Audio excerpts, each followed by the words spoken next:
In this issue of Fashion Classics, dial a decade and go back to 1995, when designers look to the past for future inspiration. It's a date with history when Hoguet fans made headlines. Experience 1995's true fashion moment with newsmaker John Galliano.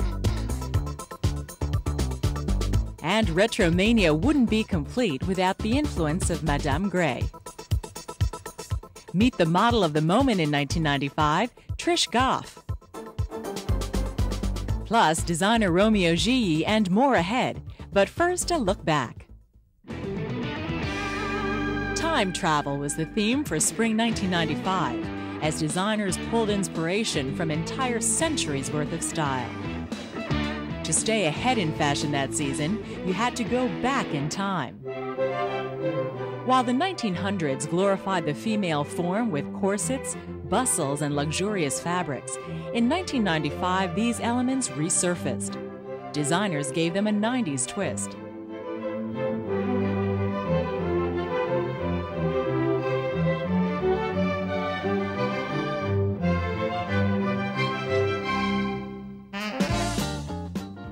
Retro's not only a thing of yesteryear, but a steady walk to the future. Pinstriped gangsters were a heavy influence from the 20s.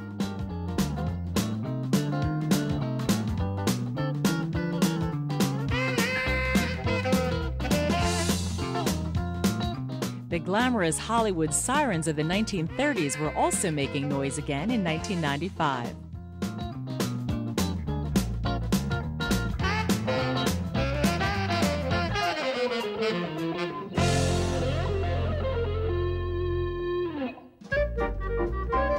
As designers borrowed from the past, they also added newness, and the 1940s pinup girls had fresh appeal.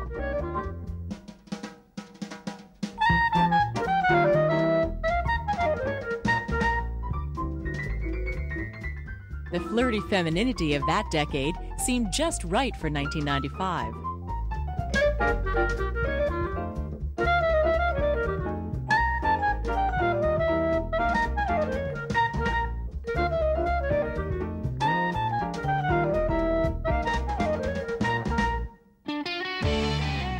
The recycling trend certainly wasn't a new idea. The 1950s originally looked back to an Edwardian style.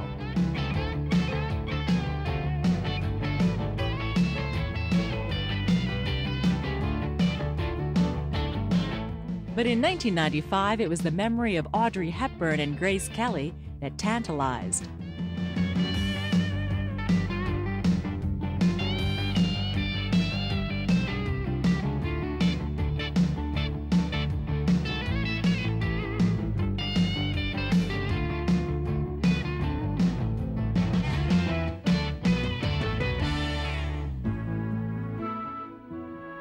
No one had an impact on the style of the 60s like Jackie Kennedy. Her simple A-line dresses made a comeback in 1995.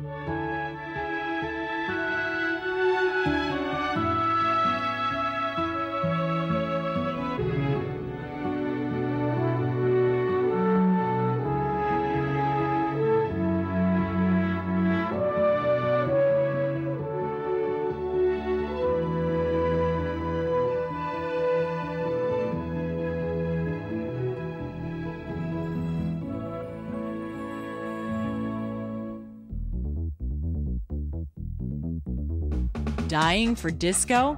The 1970s were revived in 1995 as well.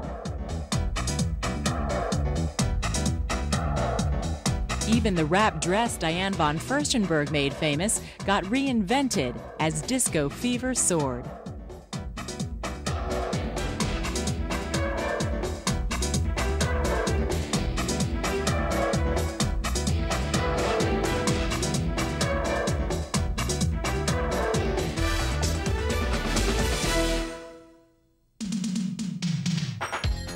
The 80s weren't that long ago, but designers yearned for that aerobicized fit again.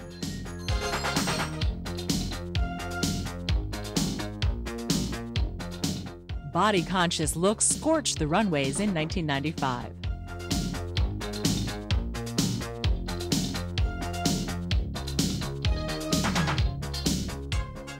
Even power dressing and power shoulder pads returned.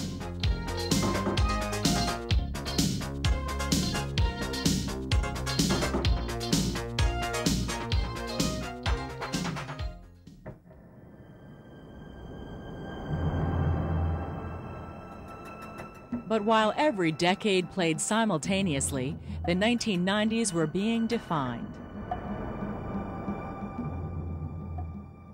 Clean lines and high-tech fabrications equaled futuristic style.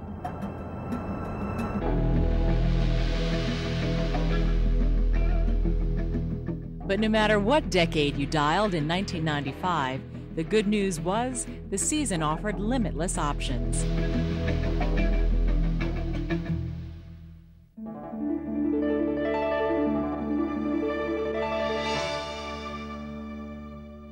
Despite their fall from fashion, fans remain an art form. Even designer Karl Lagerfeld carries a flair for fans. I love fans as a shape and for the use of it, because look, it's so hot here backstage that a fan is not a bad thing. For me, it's portable air conditioning, not only a symbol or a trademark. Originally from China and Egypt, the fashion of fans made its way west. In 1995, an historic fashion trove in Paris was the last bastion of fancraft.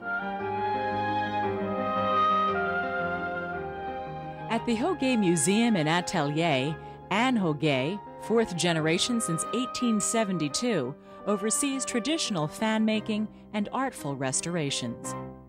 Louis XIV separated the profession into two parts when he incorporated fan makers into a guild under his patronage. The ones who made the bases and the sticks were the tablettiers. The leaf makers painted them and were in charge of selling them in Paris. The tablettiers were located in the Oise region north of Paris, and the leaf makers were located in Paris. We have ancient fan-making tools, which we keep for exhibition purposes, but the fan-making technique remains the same, except for the use of a few electric tools. And while the way of making fans has not really changed, what has changed is the popularity of fans since 1914. At the beginning of the century, there were 60-some fan makers in Paris, and after World War I, there were less than 10. This was a major indication of the lack of popularity fans experienced. The period following World War II was really fatal to fan makers, but demand then increased for the restoration of fans.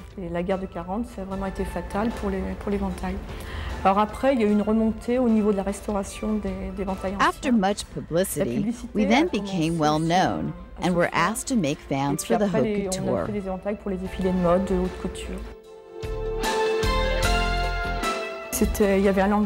There is a fan language. The Spanish invented it in the 17th century during the Inquisition. It was to hide indiscreet glances. The designer of the moment in 1995 was John Galliano, who produced that spring's most memorable fashion moment. Hit collections like this one eventually led John to his current post at the House of Dior. John Galliano is a couturier, and his sensibility is that of couturier. This is a fragile poet, an endangered species in the fashion world. Every single silhouette, every single image he presents is, you know, it's like a work of art. I've been lucky enough to watch John for the past, well, however long he's been in business, going back to his first London shows, one where he threw fishes at the audience, live fish in the audience. He's always been a trendsetter. He's always been an innovator. John's innovations and technical wizardry had already been finely honed by 1995. First appearing in 1986, Galliano's scissor skirts crossed in front and formed a peplum at the hip. In 1995, they are finely tuned. An invisible lapel appears to melt into the cloth. First tried in 1988, it reappeared in 1995. I feel that this isn't what I really call real tailoring. If you actually feel the lapels, there is no pad stitching or anything. It's completely modern. And Galliano has always been at the vanguard of fashion. He was among the first to feature lingerie-inspired outerwear, such as corsets, sheer skirts, and chiffon dressing. Well, I'm experiencing different things. I think that comes with experience, and obviously you rid yourself of complications as you go along. Galliano was also ahead of the pack with his revival of bias-cut slip dresses. They were sort of loosely bias-cut, very comfortable, very modern, for sizing anyway, because it's cut on the cross, it fits many sizes.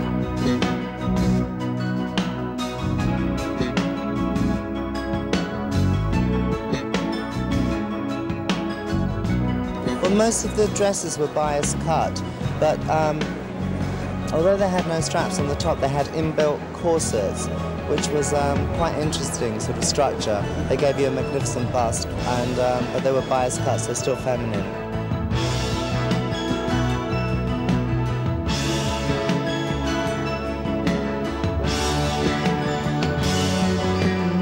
I think fashion is about the joy of dressing. In the 90s, Galliano took the joy of dressing to new feminine heights.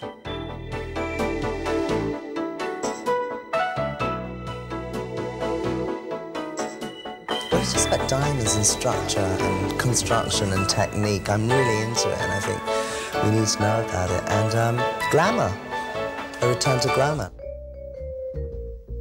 Some thought that the Spring 1995 collection would prove to be the pinnacle of his career. But today, John's star is still on the rise.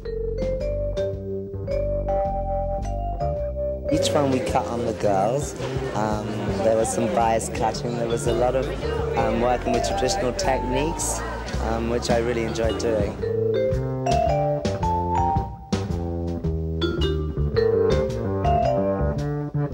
I'm in fashion heaven. I can't believe it. John just gets better and better and better and better. I couldn't have asked for more for a show. I'm just buzzing with energy. I'll probably not sleep tonight. It was so marvelous. I just think he's genius. He goes all the way. You know, instead of just going a little bit and controlling, he really does it.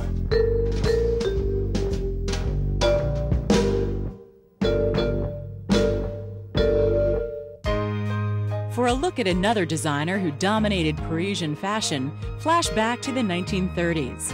Madame Alix Gray created beautiful clothes which are just as relevant today.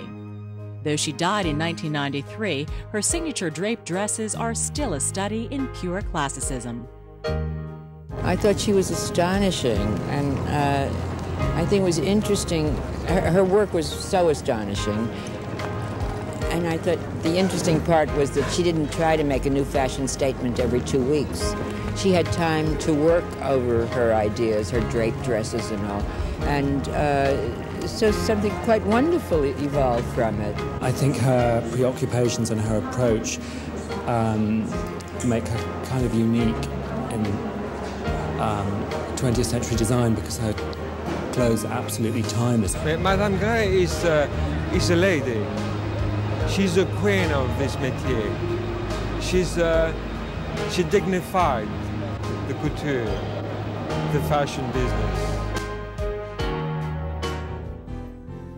In 1995, 80 of Madame Gray's timeless creations were displayed at the Metropolitan Museum's Costume Institute, a tribute to her impact on fashion.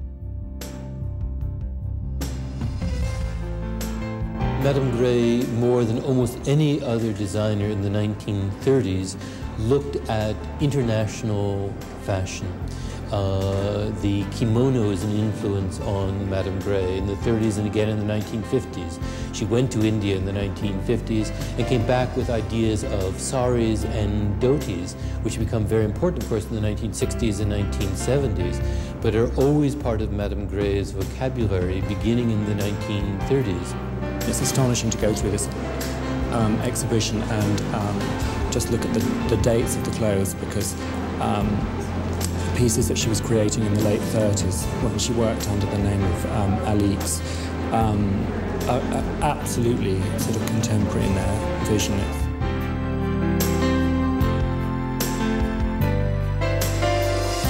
What Madame Grès did was she adapted a kind of classical style to a modern way of dress.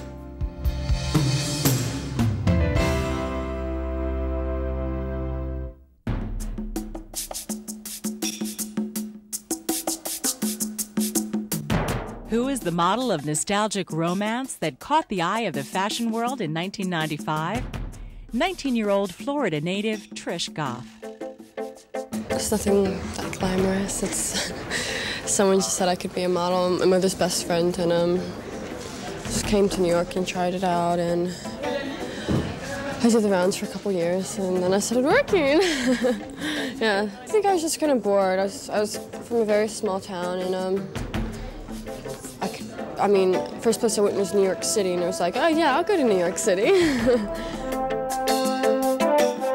I was in last year ago. I did one show. I did Anna Sui in New York, and that was my first one. It was a bit mind-boggling. I mean, Stephen Meisel sent me to see Anna and meet her, and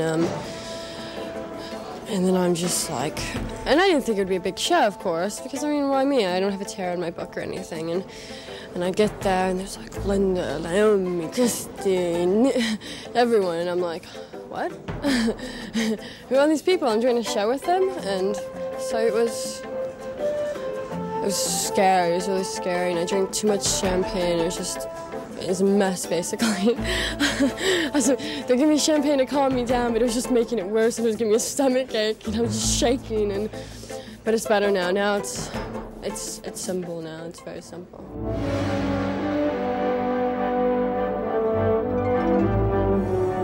The first of the day is always, I think, really pleasant. You get there and you have time to get your hair and makeup done, and I think you're a bit more relaxed. But then after like the first show, it's like show after show, and you're running late, and you're just shoved into the chair. Hair is getting done, okay, makeup, and then next thing you know, you're in your clothes, and like, okay, relax, you look good, and you're like, okay, what do I look like? I'm very bad because I have such a short attention span, and I notice myself going down there, and I'm kind of like, not even focusing on anything. I'm just kind of like just walking, and I'm like, wait a minute, you're on the runway again.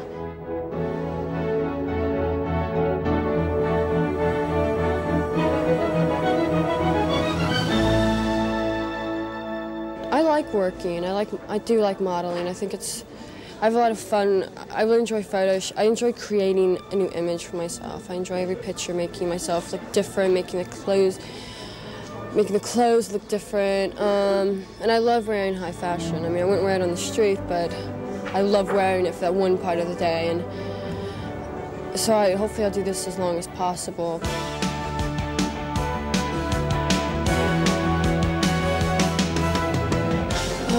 I think I'm pretty quiet. I'm pretty mellow. Business has made me so much more hyper because it's like everyone's like, "Are you sad?" It's like I'm not sad. I'm just quiet. It's like I don't know what to say because I'm not really a good talker. I'm not a good personality person. It's like I'm like one of those people. I have one close person to me, and I'm happy with that person. And here it's like you have to have 1,000 people that are your close friends, and it's like, you know, it's a lot to. I think it's a lot to deal with. I don't think I really have a look. I think I'm very versatile. I mean, almost every picture I can look different. I'm whatever you can make me be. That's but I mean myself. I think I'm skinny. I'm really skinny. I don't want to say I'm too skinny. But I think I'm not a waif. Definitely not a waif. I'm something between. I think I'm young and I'm fresh and. That's about it. Trish Goff, the face of 1995. 1995 was also a banner year for Romeo Gillier, the Italian designer who traverses decades as well as continents. Yeah, I think that is very important. Every time when I'm thinking about my work, I try to keep the culture of the world. With the mind of a sensualist and a designer's eye, Gillier constantly dips into the cultural pool. Of course, the world is more village now, and we have to live all together with all the culture. And so what I like to do every time is to mix and match all the cultures. Since his first presentation in a Renault garage in Milan in 1987, his style single-handedly reshaped aggressive Italian tailoring. I think my style is every time the same. Of course, it's evolution. Of course, my point of view is the same. Inside of mine, nothing is changed. But of course, I'm older, 10 years older, and of course, something is changed. It's the evolution, is everything around me is changing. And of course, my point of view too. 1995 saw the opening of a new Milan boutique for his G. Gigli collection, a space that's quintessentially Gigli.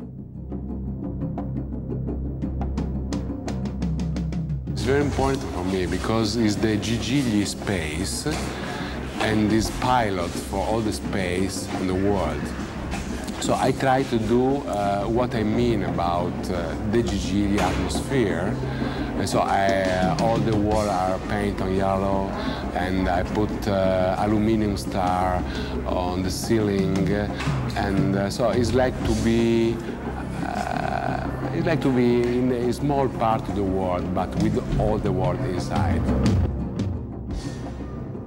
A street party with a global theme celebrated the boutique's grand opening.